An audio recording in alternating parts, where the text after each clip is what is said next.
God alleen dit kan doen. You're in a good place. Amen.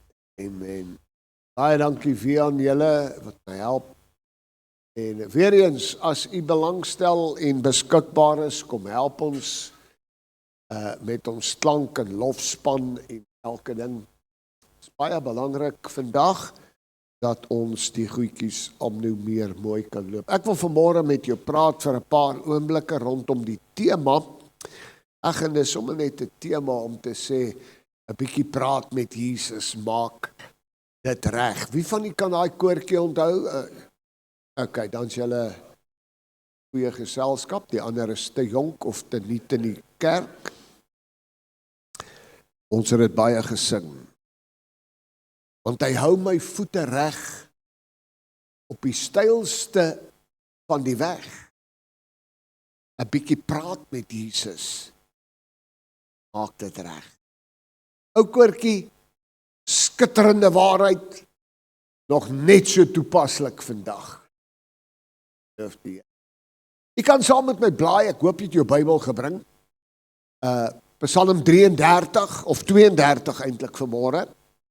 Goed, terwyl jy so toe blaai, dit is in elk geval op die skerm beskikbaar. Ek wil net jy moet gou vir my kyk.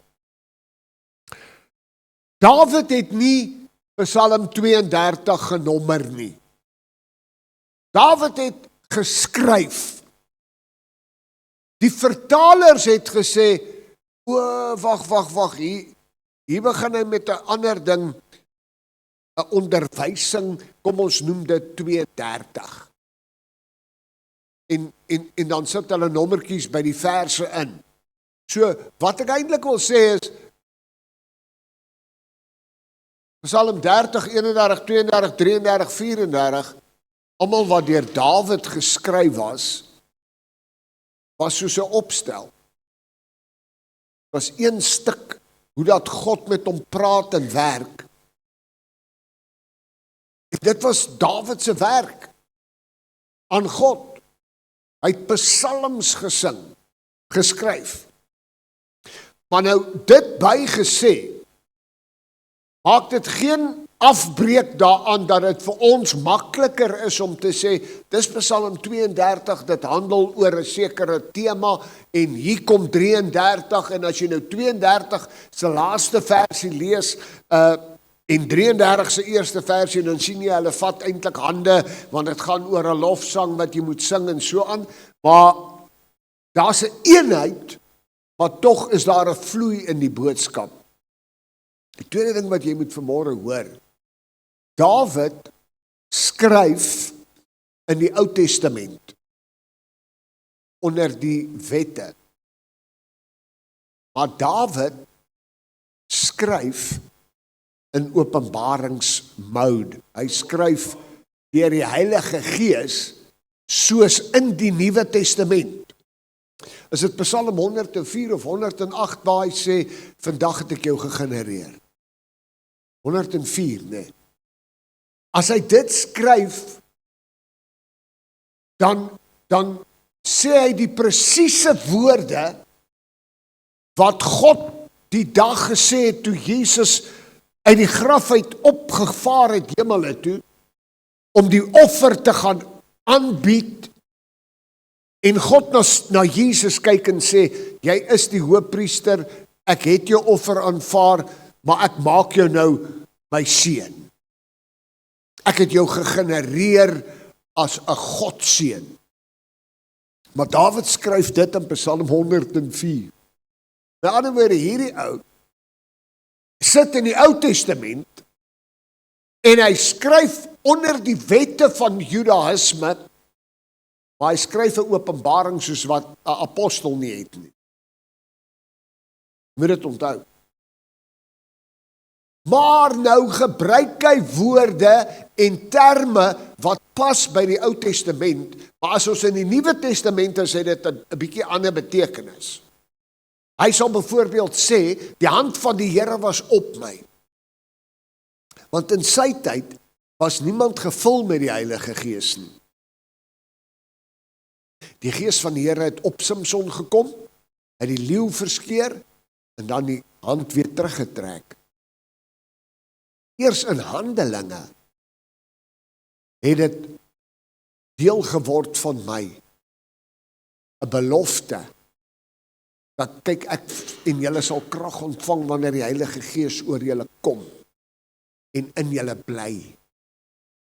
So die Heilige Gees is nie nou net in die kerk op my en nou vloei die gawe van profetie en tale en uitleg en nou loop ons hier uit en nou is dit verby nie. Nee, die Heilige Gees bly binne in my.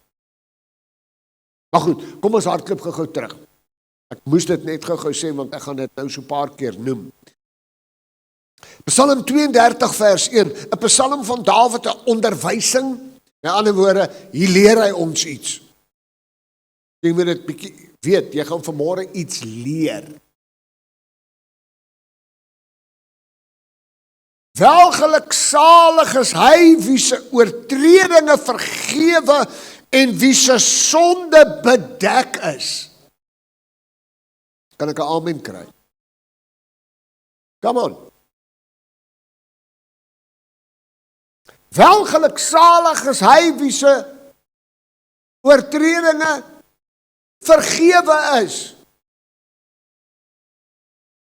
Wie se sonde bedek is. Kom ek stop gou daar.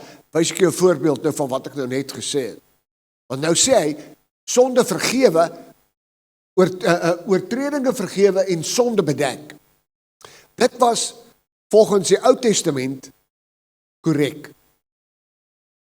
Want elke jaar het jy gegaan en dan het jy vir die jaar wat verby is 'n sonde, 'n offer gebring. En dan het hulle geglo, as die offer aanvaar is, was daai sonde bedek. En jy was vergewe. Nou, vanmôre word jou oortredinge nog steeds vergewe. Dankie Here, dankie. Okay, ek gaan maar amen sê ook, ek sal preek en amen sê.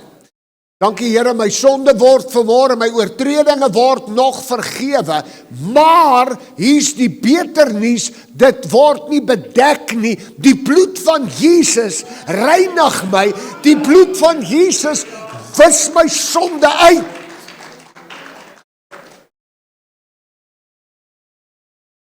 Dis 'n verskil. Want in sy leeftyd was dit nog net bedek en volgende jaar net hier by Pasga, dan het hulle teruggegaan en weer 'n offer gebring en dan was die sonde weer bedek. En dan dink ek aan toe ek by my sussie hulle gaan kuier het in die Mallepoort toe ek nog jonk was en dis winter en kom ek daar, dan sy my in die winter en maak sy my net toe met komberse, maar naderhand was daar 7 komberse.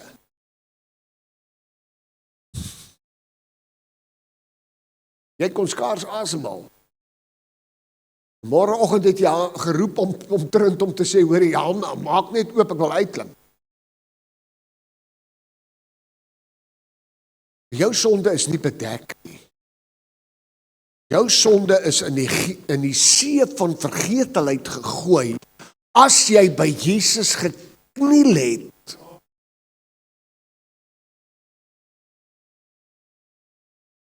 Daarom kon hulle in die Ou Testament gedurig mense se verlede aanhaal en sê, maar dit was hy, dit was hy, dit was dit. In die Nuwe Testament het jy nie die reg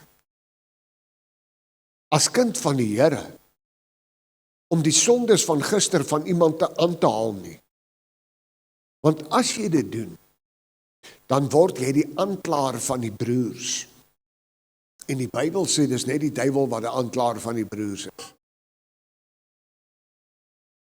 So al weet ek daai sappige iets wat jy Woensdag gedoen het.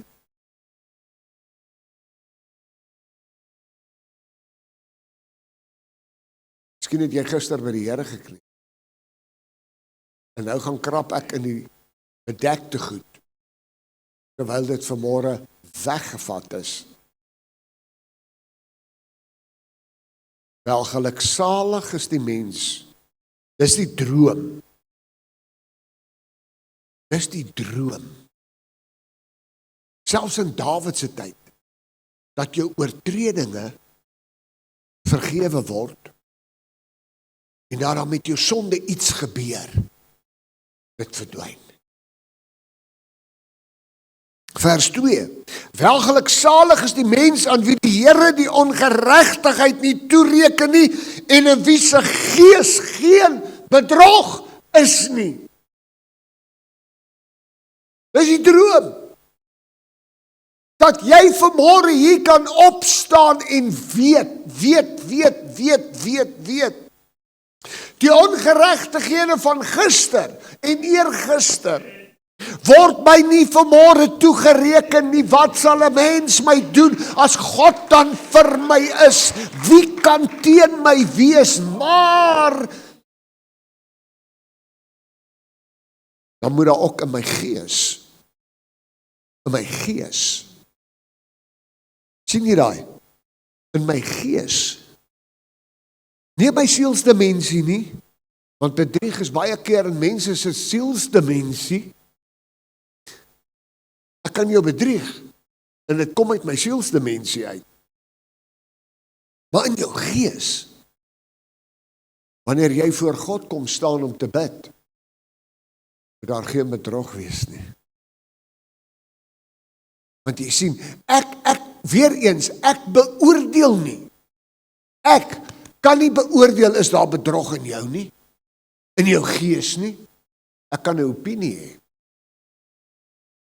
Maar ek vat jou Handelinge toe. Daar kom 2 mense, hulle het 'n stuk grond verkoop. En hulle sê vir almal, ons gaan daai geld wat ons van die grond gekry het, gaan ons net so aan die voete van die apostels sit. Maar daar is bedrog in hulle gees, want hulle het net 'n gedeelte gevat. En niemand keer hulle nie.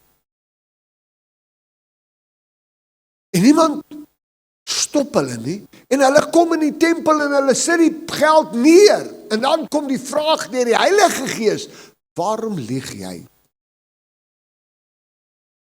vir die Heilige Gees?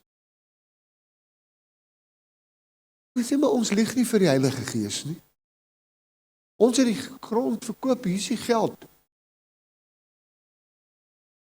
Volgende oomblik toe dra afpop hulle uit. Jy sien, ek wil nie jy moet met vrees na God toe kom nie. Ek wil hê jy moet met 'n rein gees, sonder bedrog. God gaan jou nie vanmôre doodslaan as jy hier met bedrog inkom nie, maar jy blok jou seën. Want ons is vanmôre in 'n genadetyd. Maar nou sê hy, welgeluksalig, met ander woorde, daar is nie depressie, daar is nie angs, daar is nie vrees, daar is nie omkyk nie.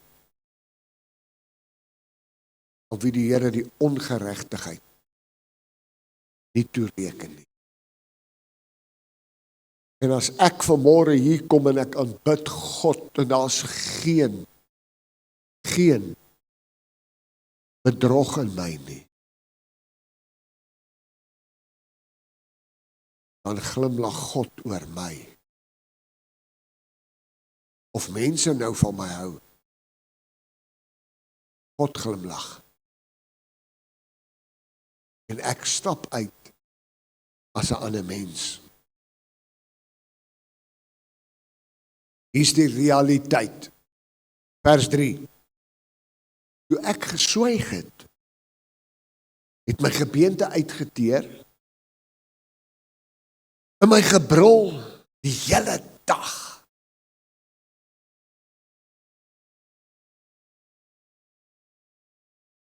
Want u hand was dag en nag swaar op my. My murg het verander, soos deur die somergloed. Dis mooi hoe Dawid dit skryf, hè? Wat sê hy?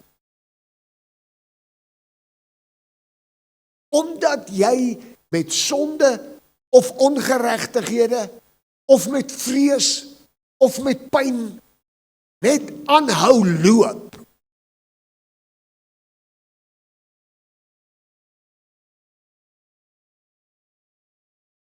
Teer dit jou gebeente uit. Jy begin fisies siek word. omdat jy geestelike stryd voer, en dit nie uitsorteer nie. Want ek swyg eerder. Ek sal eerder wag totdat die pastoor vir my kom sê, die Here wys. Daar is geen tyd in ons beskawing, waar mense meer depressief, meer afvallig, meer siek, krankhede, in hulle gebeente, in hulle lywe beleef. Nie omdat daar ander goed is nie, maar omdat hulle swyg voor God.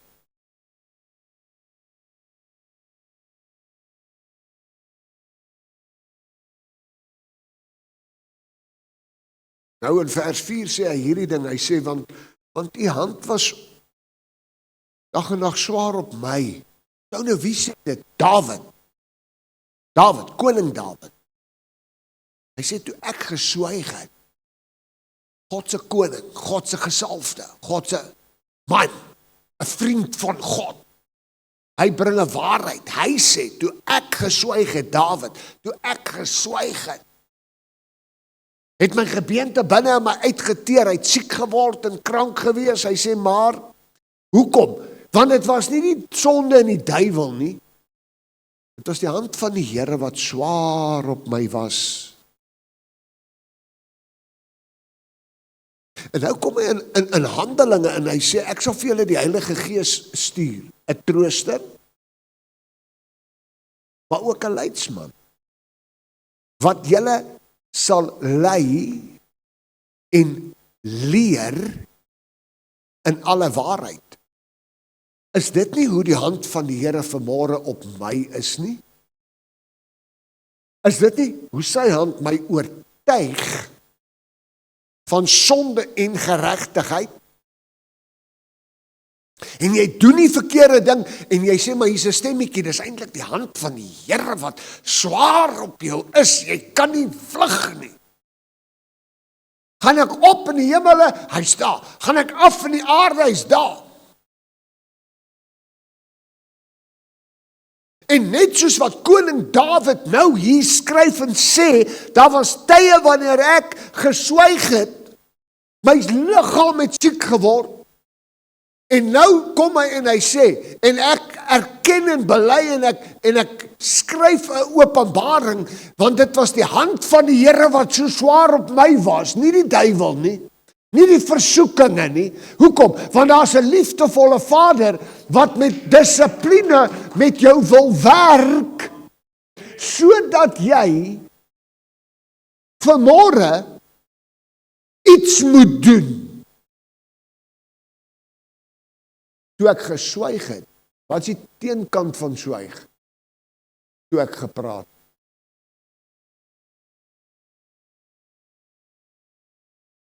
Toe ek gepraat het. Hy sê, my gebeente het uitgeteer, en my murg was soos in die somergloed, met ander woorde, julle ken murg, party van julle ken murg. Meeste kinders ken net pelou nie.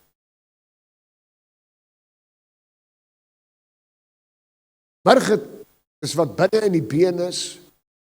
As hy warm raak, dan raak hy so tetter.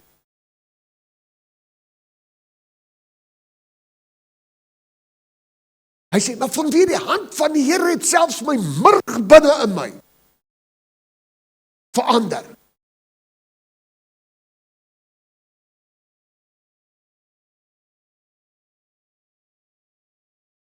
En dan kom hy. Dan sê hy in vers 5, my sonde het ek u bekend gemaak.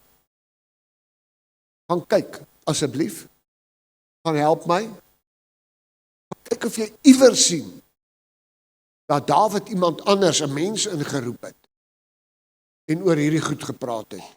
Nee, David het 'n binnevertrek verhouding met God gehad. En hy het verkeerd gedoen, en as dit gebeur het, en hy het môreoggend het hy geweet, gaan hy in. praat hy met God. Want as hy swyg, dan raak sy gebeente uitgeteer en sy murg soos somergloed. En hy is ongemaklik in homself. Hy is nog steeds die koning, maar hy is ongemaklik in homself. Jy sien, ek en jy moet weer op 'n plek kom waar die Heilige Gees my kan oortuig, waar die Heilige Gees my kan lei, dat as ek by die deur van 'n plek wil ingaan, ek links of regs draai en dit mis. Hoekom? Vanweë die stem van die Heilige Gees, die hand van God. Maar dan moet ek met God begin praat. Ek het my sonde aan U bekend gemaak en my ongeregtigheid het ek nie bedek nie. Ek het gesê, want die Here my oortredinge bely.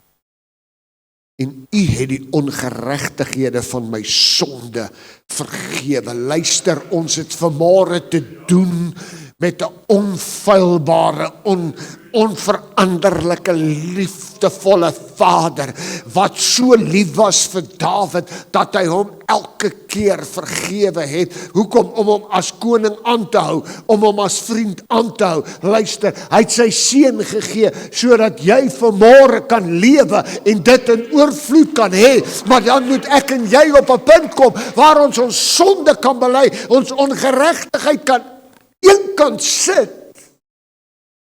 en dit nie bedek word nie, maar verwyder word. Hoe kan ek dan vanmiddag, as my sonde vanmôre vergewe en verwyder is, hoe kan ek vanmiddag met dit aangaan?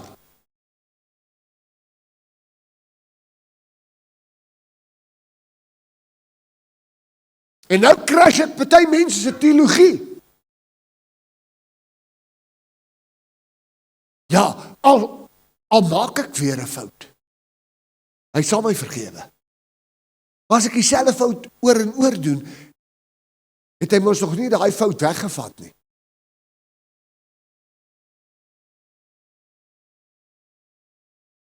Maar het 'n tyd geword, dat ek en jy bietjie praat. Hy het met God gepraat, ek het aan God dit bekend gemaak. Want volgens die wet het God jou vergewe. In die Nuwe Testament vergewe Jesus my.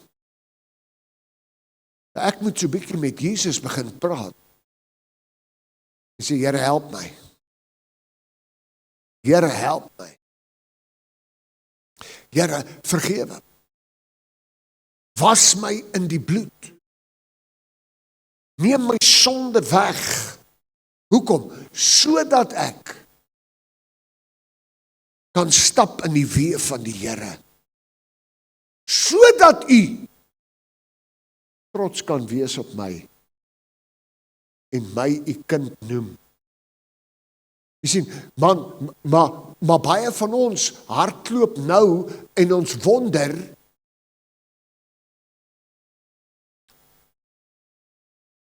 kan ek die hemel maak? Jy sien, want jou gebeente is binne in jou onderdruk. Want jy praat nie met Jesus. Jy praat nie met hom. En jy vertrou hom nie, dat hy jou sonde kan uitsorteer. Dat hy jou kan vergewe. En dat hy jou sonde wegvat. Een keer. Maar altyd. En nou bly ek in die maalkolk van my gedagtegange. Terwyl Dawid sê, tree op. En dan kan hierdie selfde Dawid sê, I was glad when they said unto me. Ek was bly toe hulle vir my sê. Ons gaan op na die huis van die Here. Hoekom? Want welgeluksalig is die man wie sy oortredinge vergewe is, wie sy sonde bedek is. Jy sien, die oomblik as jy die bewustheid het, van ek is 'n kind van God, ek is vergewe, ek is gewas in sy bloed, kom daar 'n nuwe dinamika in jou. Maar daai dinamika kan net inkom wanneer jy voldoen aan Handelinge 3, wanneer Jesus van Nikodemus sê, jy sal nie die koninkryk sien, as jy nie wedergebore is nie. Jy sien, daarom is baie keer vir baie mense, goeie mense, gelowige mense, kerk toe gaan, net nog 'n ritueel. Maar as dit in jou gees wedergebore is, dan soek jy rede om kerk toe te kom. Het is baie interessant dat kerke in Europa leeg was, museums geword het. En dan begin daar herlewing kom. Ons weet van een persoon wat hier uit Afrika in Tsjechoslowakije ingegaan het. Met 'n tent. En heidaglik in Tsjechoslowakije het hy 'n netwerk van kerke wat oor die 5 miljoen mense God dien in gees en in waarheid. Herlewing. Jy sien, die oomblik as God in sy reddende genade verkondig word, dan kom daar 'n skrif tot vervulling wat sê, die skrif sê, hulle het 'n gedaante van godsaligheid, maar die krag daarvan verloor. Die teendeel van daai skrif sê, hulle het godsaligheid wat gekoppel is aan krag. Jy sien, want die krag wat jou vergewe is ook die krag wat jou weghou. Is die krag wat sê nee. Is die krag wat oortuig. Is die krag in jou wat sê nie meer nie. Gaan links nie regs nie. Hierdie is die evangelie van redding, nie om jou in die hemel te kry nie, maar sodat jy hier 'n lewe kan lei waar jou gebeente nie uitgedroog is nie, waar jy nie die heeltyd omkyk nie, waar jy nie in depressie en in vrees lewe nie, maar met vrymoedigheid voor God kan lewe en geen bedrog in jou is nie. Hoekom? Want I have decided to follow Jesus.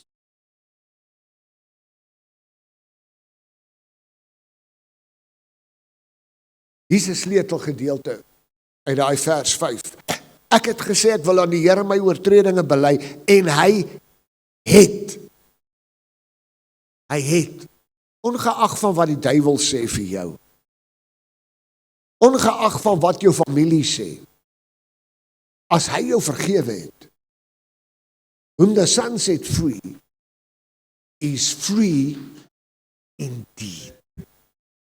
Dis nie die bloed plus wat mense sê nie. When God said it, that settles it. En as hy gesê het, my bloed, sy bloed, is vir jou genoeg, is dit genoeg. En nou, onmiddellik na dit, die volgende versie, onthou nou, hierdie was sinne, dit was paragrawe, dit was nie genommer nie.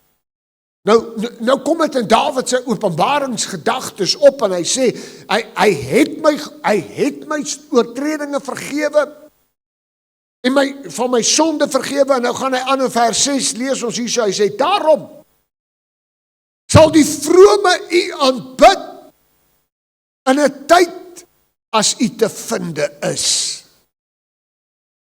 Hy sê, ek het in sonde geloop, my liggaam het swaar gekry, ek het met die Here gepraat, hy het my vergewe, in die volgende oomblik is ek nie 'n sondaar nie, ek is 'n vrome, want hy verklaar my geregverdig, deur die bloed van Jesus Christus.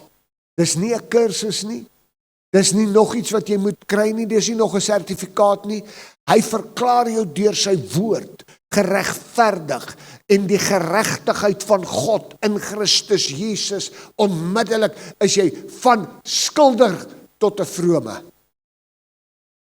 Nou vrome is ook 'n Ou Testamentiese term. Die Nuwe Testament sê heilige. Heilig. Dis heilig. Hoekom? Want hy is heilig. Hy wat my vergewe, plant sy beeld en gelykenis binne in my. En ek het 'n versukkelde sondaar gekniel. En hy doen wat hy gesê het hy gaan doen. En sy bloed doen wat sy bloed gestuur was om te doen. En die juk van sonde word gebreek deur die werkinge van die Heilige Gees. Dis nie ek nie, groter is hy wat in my is as hy wat in die wêreld is. En ek staan op van my knieë af en ek is in die hande van my Vader en hy kyk na my en hy sê vir die duiwel, daar's my seun, 'n vrome, heilig. En die duiwel sê, maar weet jy, bly jy stil, jy lieg. Jy is die vader van die leuns. Ek het hom vergewe, want hy het gekniel in die bloed van my seun. En hy het die bloed aanvaar. En die bloed van Jesus Christus reinig.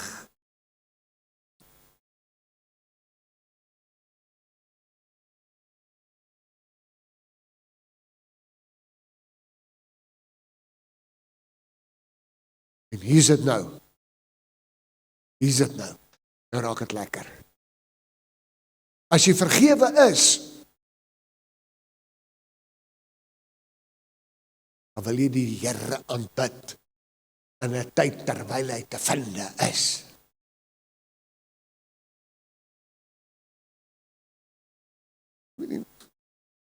Wat 'n middag het jy daar by die huis kos gemaak en stuur jy my hier sommer net weer iets om te gaan koop. Donderdag, Woensdag, Donderdag. Ja, ek is nie lus nie, ek is besig met my eie goed. Nou is hy besig om kos te maak vir die skoolkinders en sy kort margarine. Nou is 'n koppie storie. En hy sê vir my, hoor Idries, jy doen nou niks. Ry gou Pick n Pay toe. En ek klim in my kar. Toe ek in my kar klim, hoor ek, moenie RSG luister nie, sit jou worship aan. En ek sit die worship aan en die eerste lied wat opkom is God is fighting for us. Pushing back the darkness. En hy reverse het. Maar met eens draai ek daai klank in daai kar maksimum. En ek ry af. Pick n Pay toe. En my hele kar rattle en bewe. En mense loop en met eens kyk hulle na my kar. Hoekom? Want met eens besef ek wil die Here aanbid, meer as wat ek my omstandighede wil oordink, meer as wat ek my pyn wil herhaal, meer as wat ek my verliese voor die Here wil bring. Al wat ek vir hom wil sê is, vergewe my, maak my skoon, en ek wil hoor wat u sê.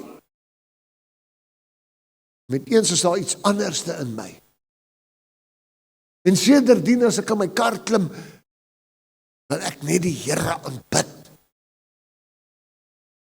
Want jy sien, daar is 'n knoppie wat sê ek maak RSG stil. En ek sit aanbid aan. Daar is iets in jou wat vanmôre kan oorskakel van the things of the earth to worship him. Aanbid hom. Die vrome wil u aanbid in 'n tyd wanneer u te vind is. Ja, by die oorstroming van groot waters sal hulle nie aan hom raak nie. O, halleluja. Hierdie is nou een versie, een sinnetjie. Hier moet jy nou begin oplet in die klas. Want as jy die shift maak, haal daai komma uit, haal daai komma uit daar by u. Haal daai komma uit. Daarom sal elke vrome aanbid in 'n tyd as die Here te vind is, ja, by 'n oorstroming van groot waters. So al begin die storms nou weer opkom. Al kom die waters, die groot waters. Hy sê, luister, hierdie vrome wat nou net gekniel het, wat nou net opstaan, wat 'n change of heart het, wat sê ek wil die Here aanbid. Die groot strome sal nie jou, dankie Willie, nie wegsleep nie. Hy gaan jou nie aanraak nie. Come on! Klink dit nie vir jou hierso asof hy so bietjie verwys na iemand wat op water sou loop in die Nuwe Testament nie?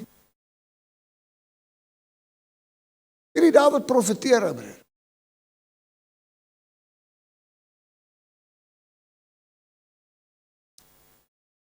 Hy vat hom nog enetjie op. Hier is 'n skuilplek vir my. Ek hoef nie gou-gou te sê, o Here, hier kom 'n leeu nie. Ek is in 'n skuilplek, daar gaan die leeu. Duisende val aan my linker en 10,000 aan my regter.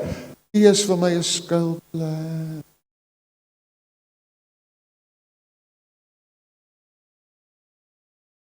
Ek gaan my werk verloor. Ek dink ek moet Willie hier voor laat kom sit stap. Dan kan hy die leeswerk doen, dan kan ek net preek. U bewaar my van benoudhede. Die petrolprys, daar kom 'n oorlog.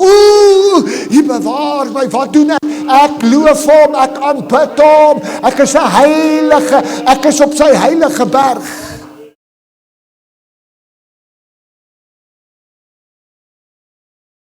Pastoor, ons moet 'n biddiens hou, ons moet hierdie volgende week, moet ons bid teen dit en teen dit en teen dit. Maar as ek hom aanbid omdat ek 'n vrome is sonder bedrog, hier's net met een se ego op my klank. Dan bewaar hy my van benoudhede. Daar is benoudhede. Hy haal nie die benoudhede uit nie. Want waarmee gaan die onregverdiges besig bly? Hulle moet ook iets hê om te doen. Maar die vromes bewaar hy van benoudhede. Met jou oë sal jy dit sien. Maar na jou toe sal dit nie aankom nie. Hoe maar is dit nou nie prosperity nie? Nie, hy het mos gesê in vers 1, welgeluksalig.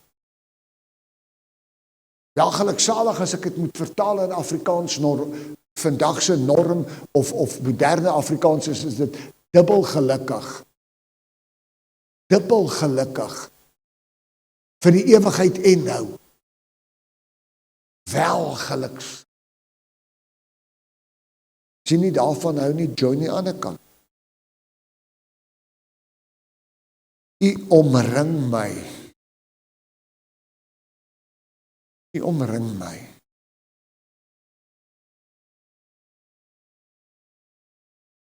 Nou loop jy in hierdie dal van doodskade, waar dit ook al mag wees. Die een sê, maar wie sing so? Is daar niemand by my nie? Waar kom hierdie in jou gees, maar jy word omring? Miskien wil die Here jou gebruik om iemand anders te omring met vrolike gesang. Het jy geluister wat praat mense as hulle by die kerk uitstap? Want die vrolike gesang is mos vir hier totdat die pastoor preek. Daar buite kom, heerlikheid. Dit, dat. Ons is nog nie van die perseel af nie. Dan verander die vrolike sang in klaagliedere. Maar U sal my omring, in my gedagtes, in my denke, in wat ook al ek beleef. U omring my. U omring my met vrolike gesang van bevryding. Iewers gaan ek 'n liedjie hoor wat my herinner ek is verlos. Iewers in my storm en in my krisis en waar die benoudheid hardloop, omring hy my met 'n lied. 'n lied van bevryding. Nie 'n begrafnislied. Nie 'n slow march nie. 'n lied van bevryding. En hierdie lied van bevryding maak my vreesloos. Want as ek lewe en ek sou sterwe, dan is die lewe Christus en die sterwe wins. Die lied van bevryding word net al hoe groter.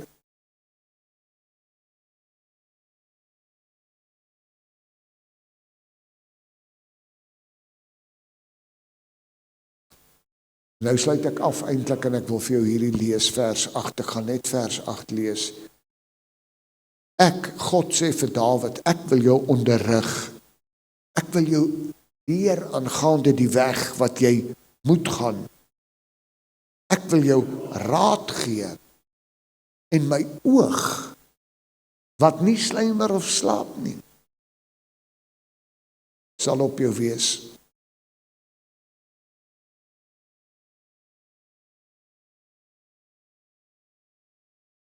Hy het jou lief. Hy red jou deur die bloed van sy seun. Hy vul jou met die kosbare Heilige Gees. God die Vader, Seun en Heilige Gees aktief betrokke hier waar jy nou is. En hy sê, praat so 'n bietjie met my. As jy dit doen, uiteindelik, wanneer al die liede en al die storms en al die lekker goed aan die gang is, dan stap ek met jou 'n pad om jou te onderrig. Gisteroggend, 5:30, daar op my eie in die veld, stap ek. En terwyl ek stap, sê die Here vir my 'n sekere sin. Die Here vra my 'n vraag. Hy gee my 'n sekere sin. En dit was nie terwyl ek in vaste gebed was nie, ek stap daar oor 'n treinspoor en my dowe hond is hier om my en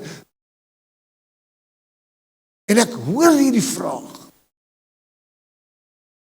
En 11:30 stop 'n jong man by my huis. En hy sê die Here sê. En hy herhaal dieselfde vraag. Hy weet nie, sy weet nie, ek weet. Hy weet. Ek wil jou onderrig. Ek wil jou leer. Ek wil jou raad gee. Dan net hierdie lekker. My oog sal op jou wees. Ek hou jou dop. Nie soos, hoor ek hou jou dop nie. My oog is op jou. As hulle jou aanval, no weapon formed against you shall prosper. No tongue that is raised. My oog is op jou. Ek het jou. Ek het jou. Ek het jou.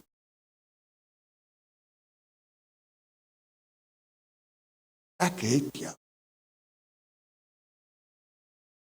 Miskien moet ek en jy weer vanmôre met ons liefdevolle Vader begin praat. Ja, jou sonde is uitgesorteer, jy het dit bely en jy is vergewe. Maar miskien moet jy weer met hom loop en praat en sê, Here, leer my. Hoe, maar ek ken die skrif, leer my. En my boetie wat nou gister die boodskap vir my gebring het, sal ek dan nou getuig. Ek het vanoggend, net na 4 het ek daai vers wat hy aangehaal het vir hom ge-WhatsApp. Maar ek het die boodskap gekry. En ever since het ek gesê, leer my, Here. Hoe moet ek kyk? Onderrig my, Here. Wat moet ek sien? Jy geweet, jy kan op dieselfde televisie. Hier is nou Revelation, nou moet jy skryf. In jou sitkamer, op jou selfde televisie, kan jy 'n boksgeveg kyk. Jy kan oorlog uit Iran uit kyk. Of jy kan 'n gospelkanaal kyk. Net die channel change. En net waar jy nou bly, waar jy nou werk. Jy dalk net vanmôre die channel change. Turning your eyes upon Jesus. Dis wonderlik om te weet, ek sit voor, dis wonderlik. Ek sit voor my TV en ek weet ek kan Netflix om kyk, ek het nog net nie betaal nie. Raai wat, ek gaan dit nie sien nie.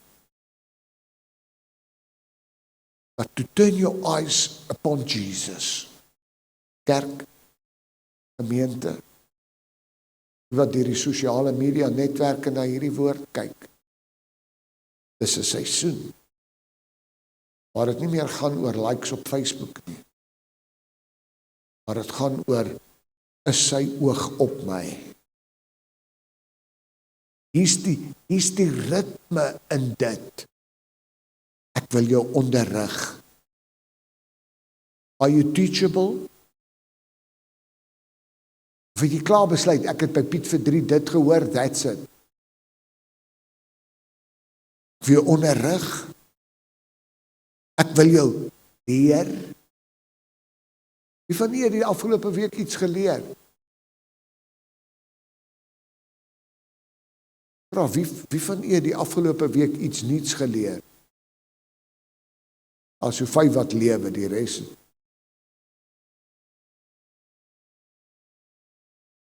Jy sien, want God wil jou elke oggend iets niets leer, elke dag. Ek wil jou raad gee. Wie raad gee. Stop gou by daai kafee, koop koffie. Ja, maar ek moet ry. Koop koffie. In die tyd wat jy by die kruising kom, is daar 'n verskriklike ongeluk. Jy raad gegee. Kom, want ek soek jou nie nou in die hospitaal nie, ek wil jou nog seën. Weet, raad gee.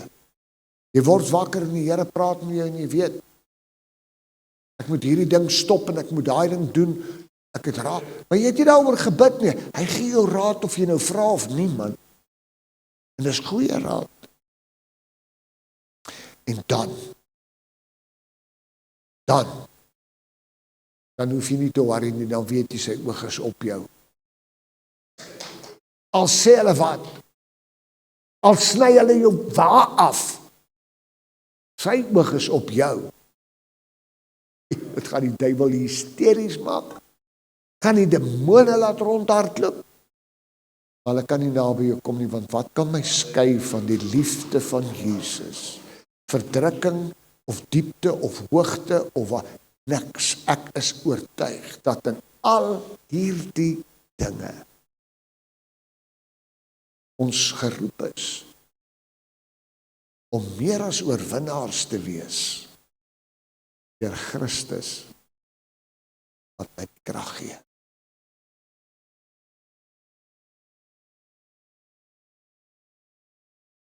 Mag dit weer so wees dat wanneer ons 'n bidtuur hou, hierdie kerk voller is as op 'n Sondag. Hoekom? Want mense wil weer begin praat met Jesus. Jy sien, maar die bidtuur gaan net vol word as jou bidkamer by die huis vol is. Hoor my. As jou bidkamer by die huis nie gebruik word nie, hoekom wil jy hier kom bid?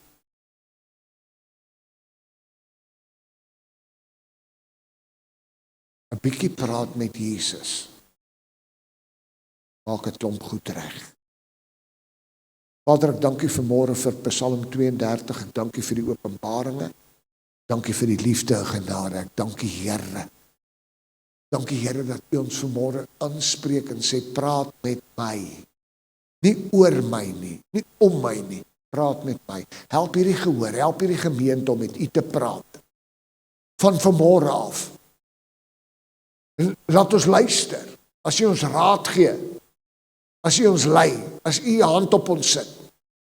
Help my, Here, om meer met U te praat, sodat ek kan stap in die sekerheid, U oog is op my.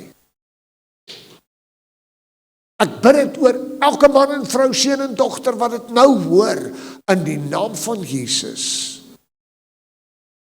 Amen.